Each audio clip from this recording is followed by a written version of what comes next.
Hello viewers, our topic is Introduction to Deep Learning। अब हमारे पास जो है वो प्रीवियस टॉपिक में हमने डिस्कस किया था कि मशीन लर्निंग क्या होती है। अब मशीन लर्निंग के बाद हम बात करते हैं डीप लर्निंग की। डीप लर्निंग जो है वो बेसिकली जो है वो मशीन लर्निंग की एक सब ब्रांच है। मशीन लर्निंग की एक सब ब्रांच है जिसके अंदर से डीप लर्निंग निकली है। तो डीप लर्निंग के अंदर हम जो है वो मशीन लर्निंग के जो एसेंशियल्स हैं उसमें इम्प्रूवमेंट आती है। किस तरह से कि हम फर्क ये है डीप लर्निंग और मशीन लर्निंग में, इसमें डीप लर्निंग के अंदर फीचर्ड इंजीनियरिंग जो है वो ऑटो हो जाती है।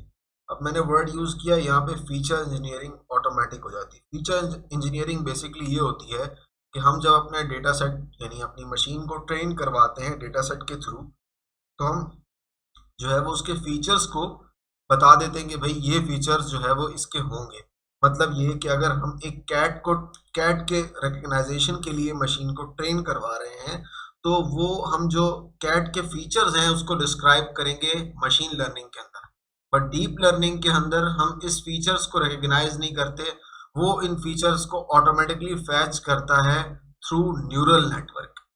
न्यूरल नेटवर्क, अब ये बेसिक डेफिनेशन जो है वो उसको हम रीड करते हैं कि डेफिनेशन क्या है डीप लर्निंग की।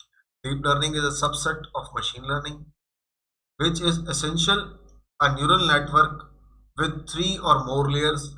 These neural networks attempt to simulate the behavior of the human brain. The neural network basically make feature engineering automatic. It works on large amount of data. So, इस definition में हमारे पास क्या बात की जा रही है?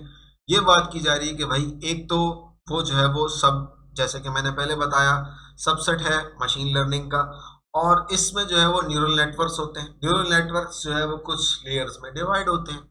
अब उन लेयर्स के अंदर जो है वो लेयर्स, न्यूरल नेटवर्क बनाया किसको देख कर गया था? न्यूरल नेटवर्क जब पहली दफा जो है वो न्यूरल नेटवर्क को बनाया गया, तो वो ये देखा गया कि एक इंसान का ब्रेन कैसा होता है।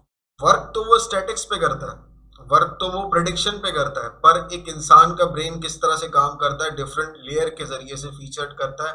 तो इसको देखते हुए just like a human brain जो है वो न्यूरल नेटवर्क को डिजाइन किया गया।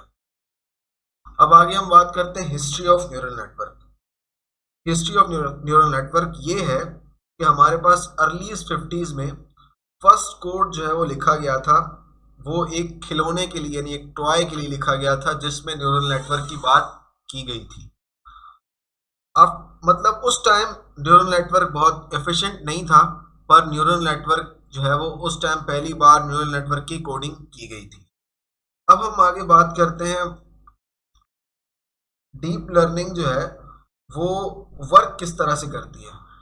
इसमें कुछ जो है वो डेफिनेशन लिखी हुई है। डीप लर्निंग न्यूरल नेटवर्क्स और artificial neural network work attempt mimic to human brain.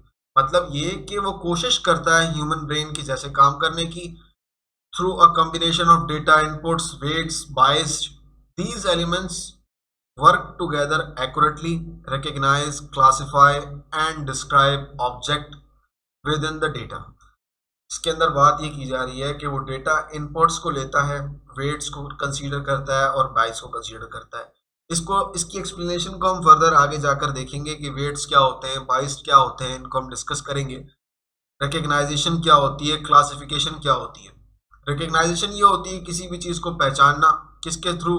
Data, जो हमें डेटा गिवन किया गया है। अब के लिए हम ये एज्यूम कर लेते हैं कि जो डेटा हमें गिवन है उसको जो है वो रिकग्नाइज करने के लिए, क्लासिफाई करने के लिए जो है वो हमें इनपुट, वेट्स और बाइस की जरूरत पड़ती है। एक एग्जाम्पल ले लेते हैं कि न्यूरल नेटवर्क किस तरह से काम करता है। अब हमारे पास एक फॉर्मूला होता है y इज इक्वल्स टू डब्ल्यू एक्स प्लस बी। यहाँ पर y जो है वो हमारा आउटपुट है, w जो है वो हमारा वेट है, x जो है वो हमारा इनपुट है, और प्लस 22 जो है वो एक्टिवेशन फंक्शन से पहले लगता है। अब यहाँ पर सबसे पहले हम बात करते हैं y की। y हमारा वो आउटपुट होगा जो हम प्रिडिक्ट करवाना चाह रहे हैं। y हमारा वो आउटपुट होगा जो हम प्रिडिक्ट करवाना चाह रहे हैं। w हमारे पास वेट होगा। वेट एक ऐसा पैरामीटर है न्यूरल नेटवर्क में जो ट्रांसफॉर्म करता है इनपुट को, जो इसके अंदर हिडन लेयर्स हैं उनको ट्रांसफॉर्म करने में मदद देता है हमें। अब हमारे पास आ जाती है नॉड्स। एक फंक्शन जब दूसरे यानी कि एक लेयर की दूसरे लेयर से कनेक्ट होती है तो उनको हम नॉड्स कहते हैं, ठीक है।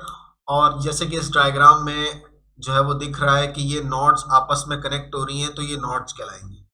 अब हम बायस की बात करते हैं। बायस जो है वो बेसिकली जो है वो इंटरसेप्ट करता है, हमारे पास एक लीनियर इक्वेशन को।